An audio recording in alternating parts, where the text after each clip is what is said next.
Janji palsunya adalah mereka menjanjikan bahwa barang tersebut garansi lifetime, Selamanya.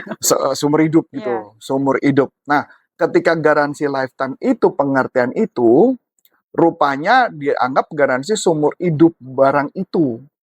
Jadi kalau selama gue pakai panci, ya itu umur hidupnya. Nah kayak gitu. Sebenarnya kalau jadi persepsi orang itu kayaknya menurut saya ada salah persepsi juga. Karena menurut saya di beberapa jenis barang sebenarnya banyak garansi lifetime. Itu pengertian lifetime kadang-kadang tergantung dari umurnya produk itu.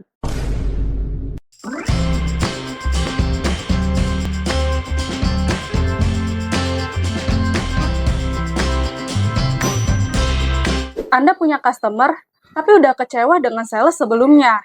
Nah, gimana sih cara ngatasin kekecewaan dari customer dan bisa menerima produknya lagi?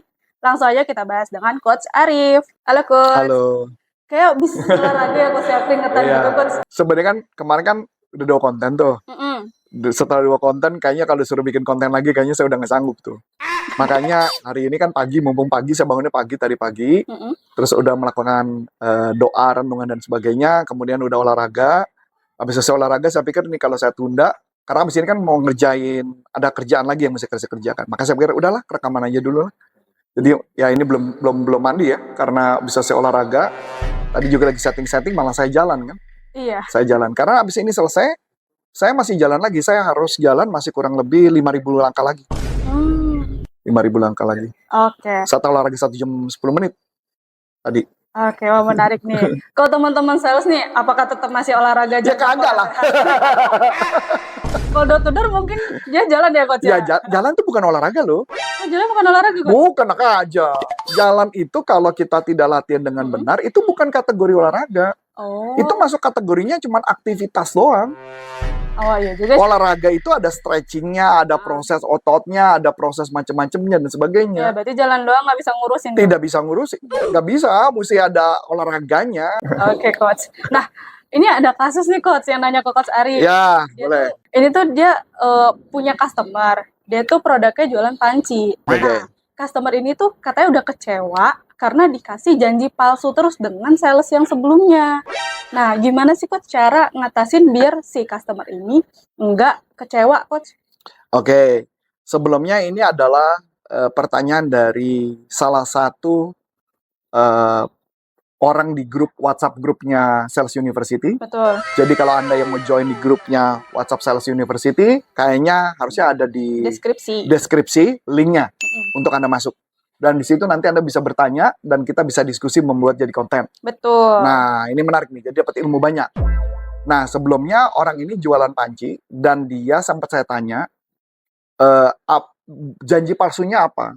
Janji palsunya yang sampai membuat customer kecewa. Janji palsunya adalah mereka menjanjikan bahwa barang tersebut garansi lifetime. Selamanya. Seumur hidup gitu, seumur hidup. Nah, ketika garansi lifetime itu pengertian itu, rupanya dianggap garansi seumur hidup barang itu. Jadi kalau selama gue pakai panci, ya itu umur hidupnya.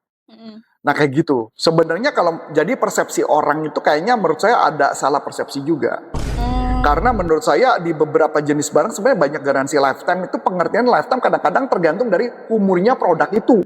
Oh, itu maksudnya tuh ke produknya? Kadang-kadang gitu ya. Ini saya kan ngomong kadang-kadang nih. Tergantung nih. Kalau dia jualan panci berarti dia ke ibu-ibu rumah tangga, berarti dia cuma ngomong ini garansi seumur hidup, Bu. Nah itu repot.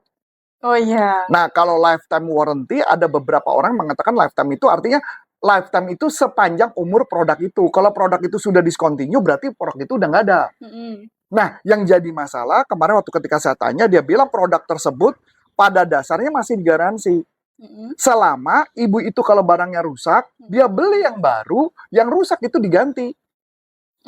Dengan yang baru. Gitu loh maksudnya. Dia sempat ada bicara itu. Berarti, itu artinya lifetime product. Istilah-istilah itu gitu loh. Jadi lifetime product. Jadi kalau mama ditanya, makanya kalau garansi-garansi lifetime kalau menurut saya agak-agak sedikit berbahaya sih kalimat-kalimat lifetime. Kayak orang salah persepsi banget gitu. Iya. Tapi kalimatnya itu. Nah, tapi bagaimana caranya kalau menghadapi customer-customer yang kecewa seperti itu? Nah, kalau saya secara pribadi, yang pertama kita minta maaf yang jelas. Oke. Dan kita menjelaskan maksud yang sesungguhnya apa. Oke. Ibu itu nggak mau terima, nggak masalah. Nggak mau terima maaf ya, Coach? Terserah. Oke. Yang penting kita udah minta maaf. Karena itu kan biasanya kan adalah salah satu trik cara sales yang kadang-kadang menurut saya suka nggak bener. Contoh deh, nggak usah jauh-jauh deh. Ada dulu ya, ini ngomong dulu ya. Kalau sekarang saya udah nggak pernah dapet tuh. Atau mungkin karena dia udah takut juga sama saya, nggak tahu gitu ya. Takut karena saya laporin ke bos ya, mas. Karena saya kenal sama bos ya. Jadi dulu ada penjual jasa internet lewat telesales. Cara jualannya menurut saya nggak beretika. Cara jualan dia ngomong gini, halo selamat pagi, saya mau ngecek servis.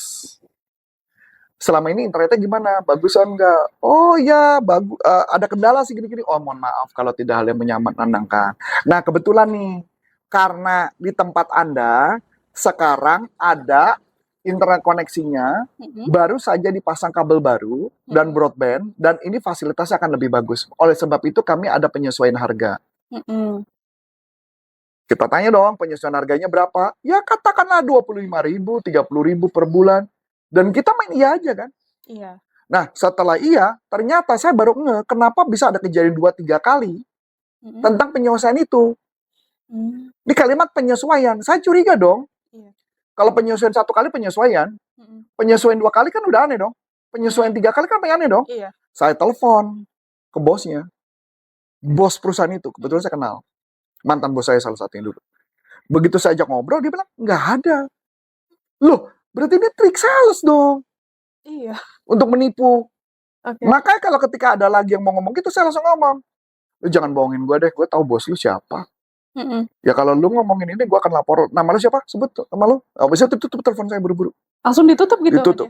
Karena mereka takut kan. Iya. Gue catat nama, abis itu namanya hilang.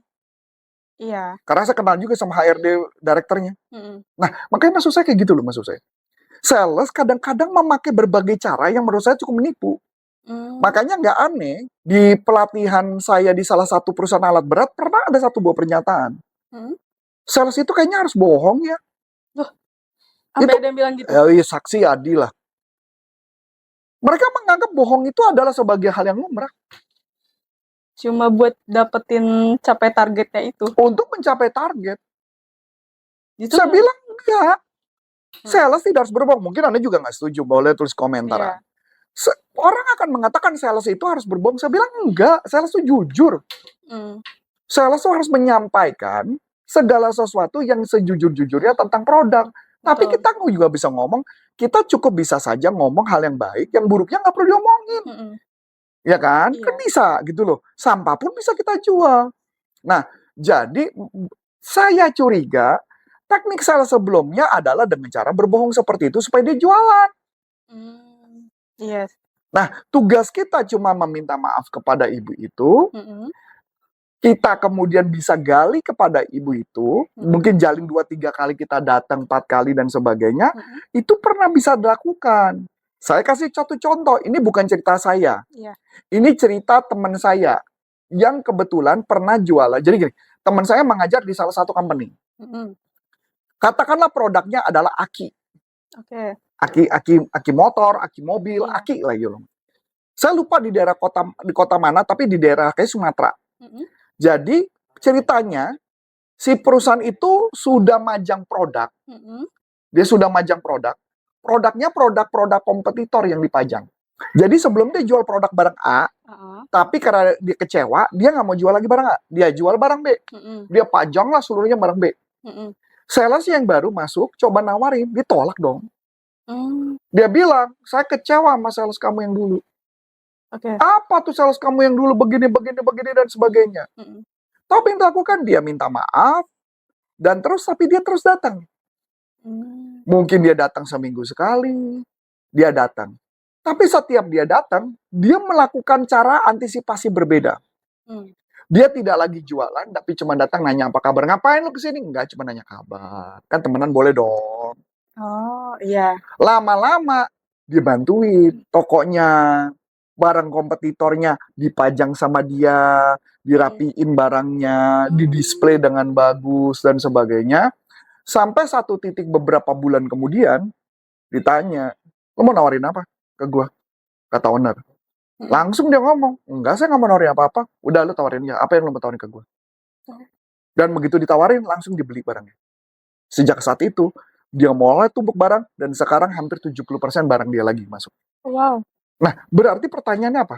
Kalau misalkan, biar kita bisa deketin lagi, Betul. biar nggak kecewa lagi, Betul. ya kita ngelakukan pendekatan lah di awal. Pendekatan di awal. Nggak dan jualan dulu. Nggak jualan dulu, kita melayani dia, bantu dia, tanpa tujuannya kita nawarin dan sebagainya, sampai dia nyaman. Berarti dalam konteks ibu-ibu itu, apa yang harus bisa kita lakukan? Kita main, kita mampir, kita ngomong, lagi masak sayur apa, Bu? Bisa aja masak bareng. Bisa masak bareng, betul nggak? Iya. Kita bisa pakai panci kita dan sebagainya, bisa punya kesempatan demo nggak? Punya. Kita tapi niatnya jangan jualan dulu. Niat kita adalah membantu mereka sampai mereka sakitnya hilang, sampai dia percaya sama kita. Mungkin dia nggak percaya produknya, nggak masalah. Tapi dia percaya mas kita salesnya. Itu kata kunci yang saya mau jelaskan sebenarnya. Cuman kalau saya jelaskan pakai chatting kayaknya kepanjangan, makanya saya jelaskan pakai video. Iya benar. Bener kan? Iya. Karena ada proses ceritanya, kenapa ini begini dan sebagainya. Dan yang paling penting, minta maaf tuh jangan berkali-kali. Kita cukup minta maaf satu kali selesai. Besok kalau dia diusir lagi, udah. Tapi kita udah selesai minta maaf ya kemarin. Yang minta maaf ya ke atas kepada produk itu. Nah itu dulu yang paling penting. Itu satu hal. Hal yang kedua, yang sempat saya bicara sama dia, kalau sebenarnya kita bisa saja mau nuker barang yang rusak itu ditukar barang yang baru, bisa nggak? Bisa, tapi asal kita ngeliat potensi ibu ini bisa belanja berapa banyak. Ngeliat potensinya? Ibu ini bisa jual berapa banyak. Contoh, dia ngomong gini, lo tahu nggak? Gara-gara dulu tuh sales ya, dulu tuh salesnya dijualin ke saya, ini ada 10 ibu-ibu tuh beli sama gue loh. Ada potensi nggak? Iya. Berarti kalau gue jelek sama ibu ini, apa yang terjadi? Ya. Dia akan menjelekkan kepada lebih dari 10 orang. Iya. Lah, berarti kalau mama gue baikin dia, ada potensi nggak mereka 10 orang itu beli sama gue? Iya. Nah, itu maksud gue. Jadi tugas kita adalah, sebagai seorang sales, kita mesti menghitung namanya customer lifetime value. Berapa total belanja, kita kehilangan satu barang, tapi keuntungan kita apa? Tetapi kita nggak bisa, sebagai sales, susah ngomong ini biasa ke owner. Ya, karena owner biasanya ngeliatnya cuma hanya hitam dan putih, udah nggak ada. Tugas kita ada ngeliat potensinya. Kalau kita gantiin, ibu itu mau presentasi, ya akan lebih baik. Tapi kalau saya, main aman aja, yaitu adalah jalin hubungan aja sama ibu itu dulu. Nggak ada pilihan lain. Itu yang lebih baik. Karena ketika jalin hubungan, maka everything akan lebih bagus, dan hubungan kita akan jadi lebih bagus. Itu aja mungkin.